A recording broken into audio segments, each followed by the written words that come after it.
Bonjour, bienvenue sur la chaîne Macabre Crime. Aujourd'hui nous allons parler de la fin tragique de la famille Clark. Anna Clark est née le 8 septembre 1988. Fille de Suzanne, connue sous le nom de Sue, et de Lloyd Clark, Anna est née en Nouvelle-Zélande et vivait avec ses parents à Cairn Hill, dans l'état du Queensland, en Australie. Elle a grandi dans la région et a étudié au WH Hill State College, étant décrite comme une personne vivante, heureuse et amusante qui semblait rarement en colère.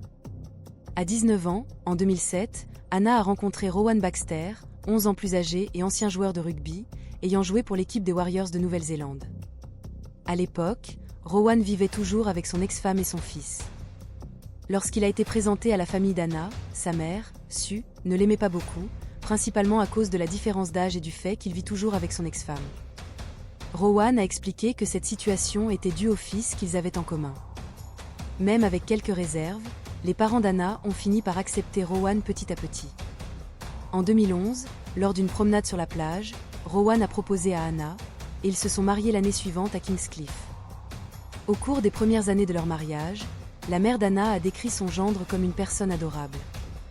Peu de temps après leur mariage, Anna et Rowan ont décidé d'ouvrir une salle de sport ensemble et en 2014, ils ont eu leur première fille, nommée Alia. Malgré l'arrivée d'Alia, le mariage commença à se heurter à des difficultés. Rowan a essayé de sauver les apparences, et lors de leur 3e anniversaire de mariage, en 2015, il a renouvelé ses vœux, promettant d'être son mari pour toujours et pour toujours. Le même jour, Anna a publié des photos sur les réseaux sociaux faisant référence à Rowan comme son âme sœur et le père dévoué de sa fille. La salle de sport que le couple a ouverte s'appelait Integrate Fitness & CrossFit, située à Mansfield, dans l'État australien de Victoria. Pour aider sa fille, la mère d'Anna, Sue, a investi de l'argent dans la salle de sport. Cependant, au fil du temps, les parents d'Anna se sont rendus compte que Rowan devenait très possessif et abusif. Il a commencé à éloigner Anna de toutes ses autres relations, y compris son lien avec son frère Nathanael. Rowan a commencé à isoler Anna de ses amis et de sa famille. Peu de temps après, il a également commencé à très maltraiter sa belle-famille, même après que celle-ci l'ait aidé financièrement pour son investissement dans la salle de sport. Il n'avait aucune capacité à traiter avec les gens, et cela se reflétait dans la façon dont il traitait ses propres clients, les traitant souvent de gros et de paresseux. Rowan a su que sa présence au gymnase n'était pas nécessaire. À une occasion, alors qu'il aidait Sue à faire un exercice, il a laissé tomber, ce qui lui a valu une blessure au visage. Étonnamment, au lieu de montrer son inquiétude, Rowan a ri et lui a dit qu'elle devait être plus forte car cela lui arrivait tout le temps pendant les matchs de football. Rowan et Anna ont eu 2 autres enfants, Lana et Trey. Alia, l'aînée, était décrite comme une enfant extrêmement intelligente et avancée à l'école. Elle adorait raconter des histoires à ses jeunes frères et sœurs et imiter sa mère dans les positions de CrossFit. Lana, l'enfant du milieu, était considérée comme le plus vivant des 3 enfants, faisant toujours des choses pour faire rire les autres.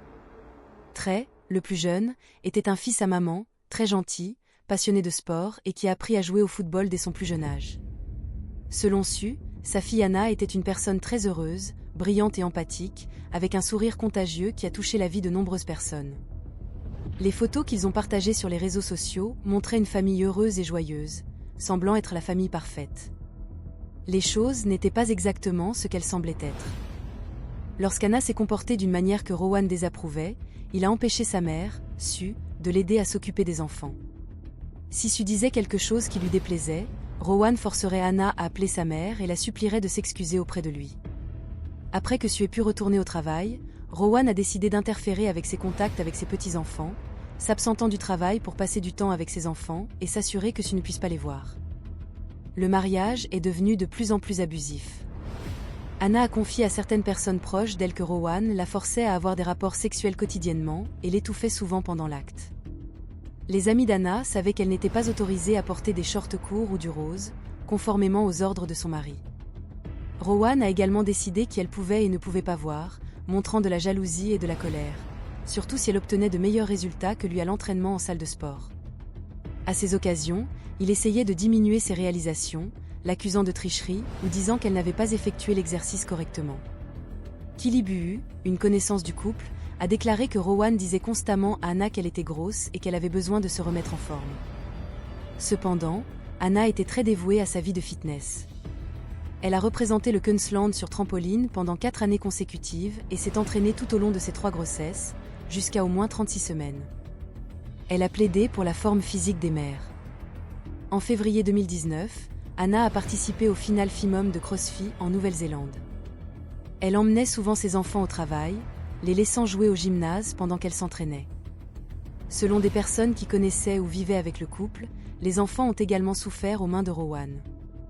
À ses yeux, les enfants n'étaient que des biens matériels. Nicole Brox, une amie d'enfance d'Anna, s'est souvenue d'un incident au cours duquel Rowan a frappé la tête de sa fille Alia contre un cadre de porte, la blessant. Nicole a également rapporté qu'à une autre occasion, Rowan avait forcé ses enfants à prendre une douche froide avec lui après l'entraînement. Trey, le plus jeune, ne voulait pas participer et a crié de peur alors qu'il était presque submergé dans l'eau extrêmement froide. Les 3 enfants détestaient l'expérience de la douche froide, mais Rowan ne semblait y voir rien de mal, étant donné que certaines de ces situations avaient été filmées et publiées sur Facebook. Sudi Kalia, la fille aînée, avait très peur de son père, mais en même temps elle lui faisait face. Normalement, après une dispute avec Anna, Rowan quittait la maison furieux, et Alia, dès son départ, claquait la porte et lui disait de ne pas revenir. Si Rowan refusait de parler à sa femme, Alia interviendrait en disant « Et papa, maman s'est déjà excusée. Tu ne peux pas continuer sans lui parler. » Elle savait à quel point le traitement silencieux de son père affectait sa mère. Sue a également déclaré qu'Alia était la fille la moins préférée de Rowan, précisément parce qu'elle lui faisait face avec courage et force. Fatiguée de toutes ces situations, Anna a décidé de se séparer de Rowan fin 2019. Les parents d'Anna ont dit qu'elle devait emmener les enfants et quitter la maison en secret, sans que Rowan ne s'en aperçoive, car il était obsédé par le contrôle, et s'il savait qu'elle partait, il essaierait de la manipuler pour qu'elle abandonne. Elle a donc quitté la maison, pendant qu'il était au travail. Après cela, Anna a demandé des services de soutien, ainsi que l'aide de la police. C'est alors qu'elle a commencé à comprendre que le comportement de son ex-mari relevait de ce qu'on appelle un contrôle coercitif. Le contrôle coercitif n'est pas une action isolée ou un événement précis, mais un ensemble de comportements et de paroles qui humilient, isolent et contrôlent la victime au sein d'une relation abusive.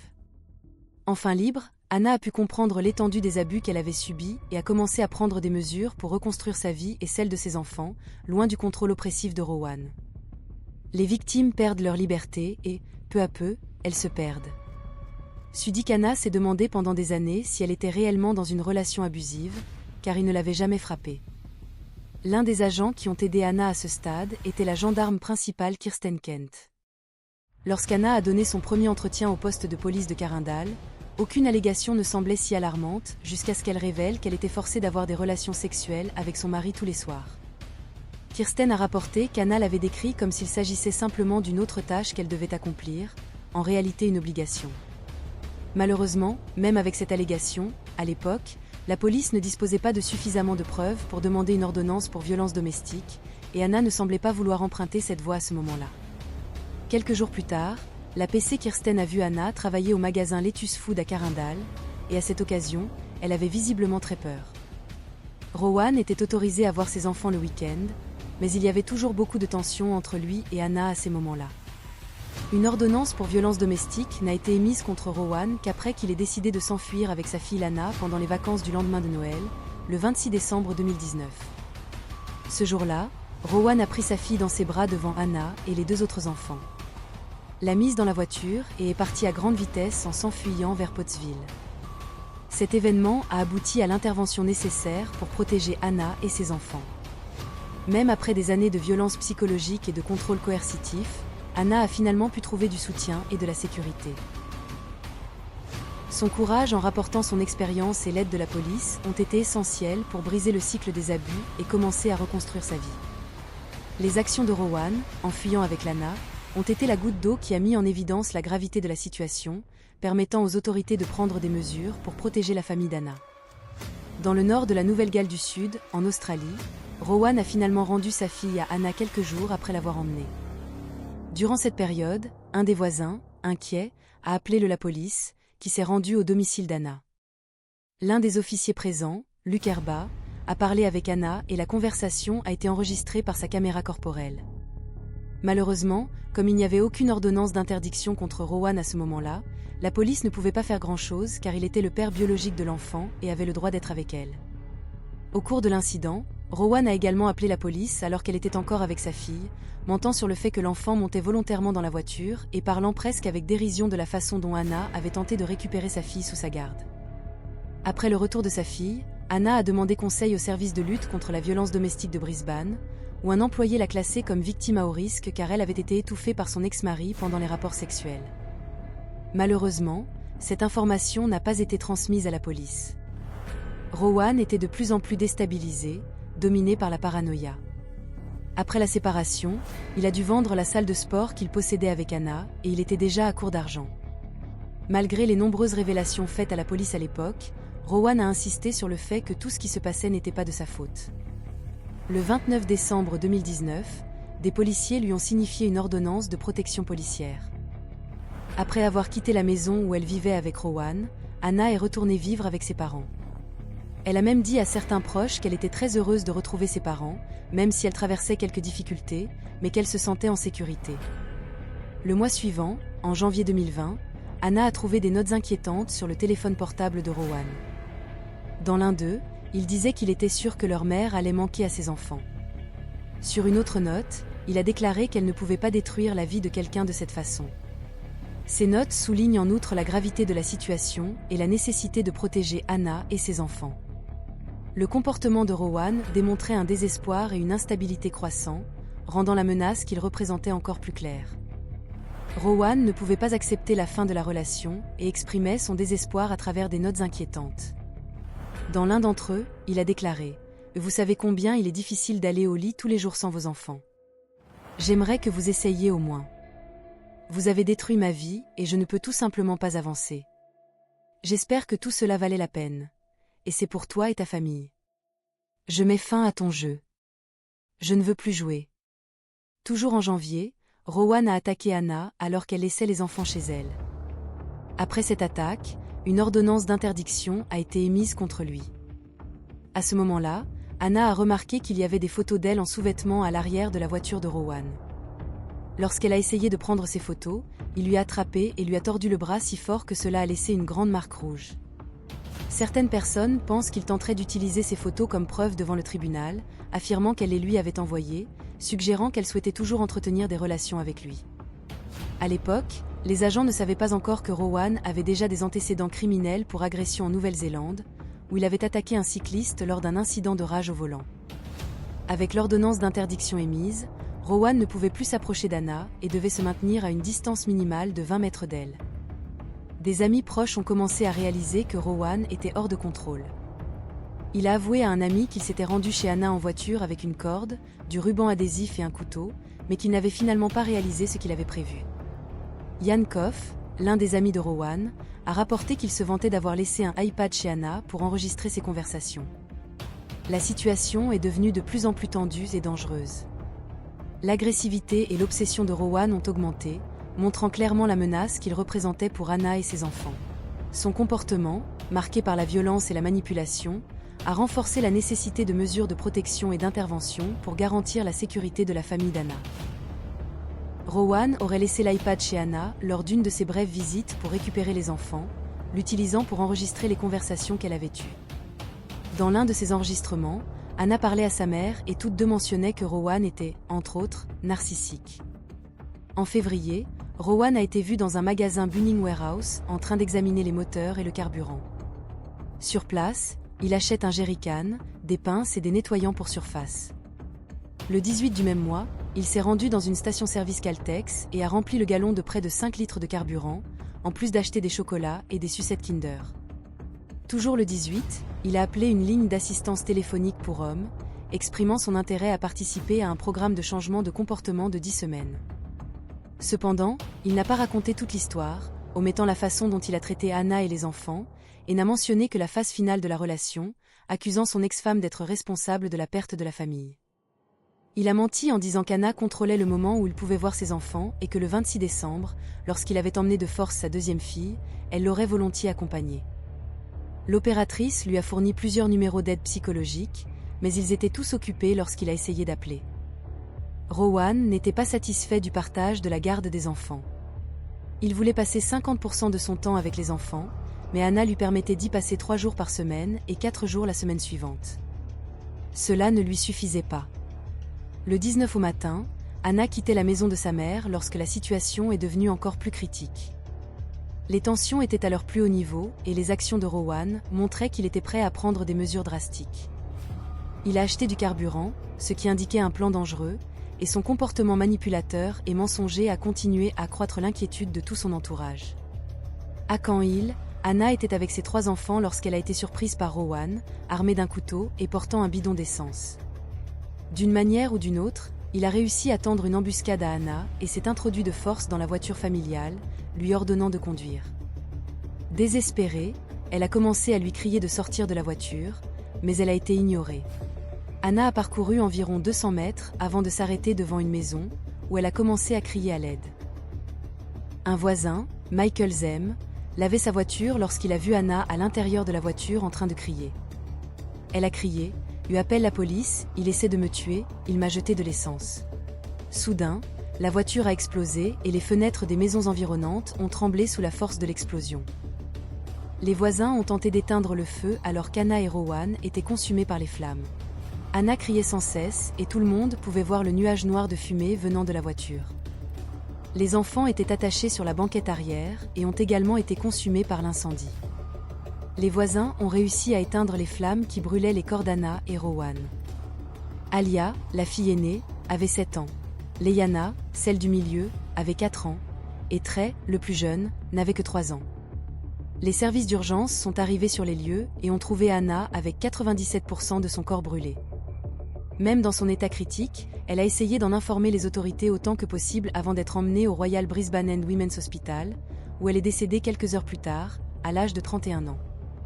Rowan, qui semblait sans expression, a trouvé le couteau dans l'épave et s'est suicidé alors que tout le monde essayait encore d'éteindre le feu. Il avait 42 ans. Avant cela, il avait dit à ses voisins de ne pas aider ses enfants à sortir de la voiture. Les parents d'Anna, dévastés par ce qui s'est passé, ont contribué à l'enquête policière sur l'affaire. Une semaine avant que tout n'arrive, il semblait qu'Anna savait ce qui allait arriver. Elle a demandé à sa mère si elle avait besoin d'un testament. Su a demandé pourquoi, et Anna a répondu « Quand il me tuera, il sera en prison ». Que arrive-t-il aux enfants? En réévaluant les dernières démarches de Rowan, la police pense qu'il a peut-être acheté les bonbons à la station-service parce qu'il prévoyait de tuer uniquement Anna et de s'enfuir avec ses enfants, conservant ainsi l'image d'une famille heureuse. Cependant, leurs plans ont changé quand Anna a refusé de conduire plus longtemps.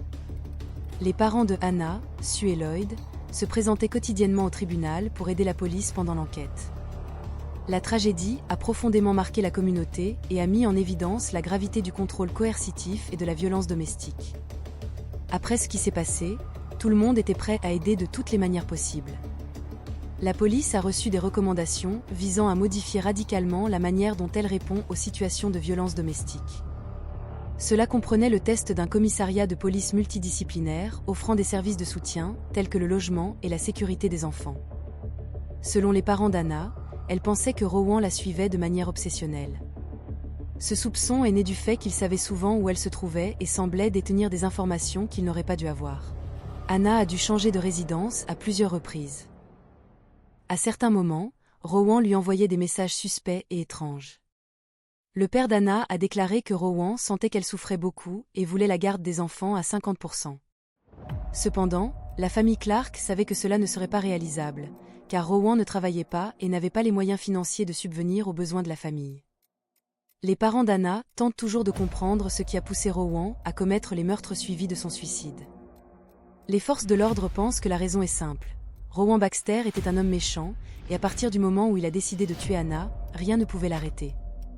Rowan devait comparaître devant le tribunal le 8 avril pour violation d'une ordonnance d'interdiction en matière de violence domestique, ce qui ajoutait encore plus de tension à une situation déjà critique. Il est intéressant de souligner qu'au moment où Anna a commencé à sortir avec Rowan, personne ne savait qu'il avait déjà fait part à un vieil ami de ses pensées sur le meurtre de son ex-femme et de son fils, suivi de suicide. Cela montre que ses pensées meurtrières étaient déjà présentes dans son esprit lors d'une relation antérieure, avant même qu'il n'épouse Anna. La cousine de Rowan, Sandra Taylor, a révélé dans une interview que Rowan avait été élevé par son père avec la conviction que les femmes n'étaient bonnes qu'à être femmes de ménage et prostituées. Cette pensée misogyne était quelque chose qu'il appliquait à ses relations, croyant qu'il était supérieur aux femmes pour une raison quelconque. Sandra a également déclaré avoir vu Rowan envoyer des messages à plusieurs autres femmes sur son téléphone portable lors d'un barbecue familial. Elle prétend qu'il a ouvertement trompé Anna et pense qu'elle s'en doutait. Selon Char Modi, fondatrice de la campagne Red A, qui met en lumière la violence contre les femmes et les enfants, la mort de la famille a coïncidé avec l'annonce d'une forte augmentation des appels au service d'assistance téléphonique nationale en matière de violences domestiques en 2019.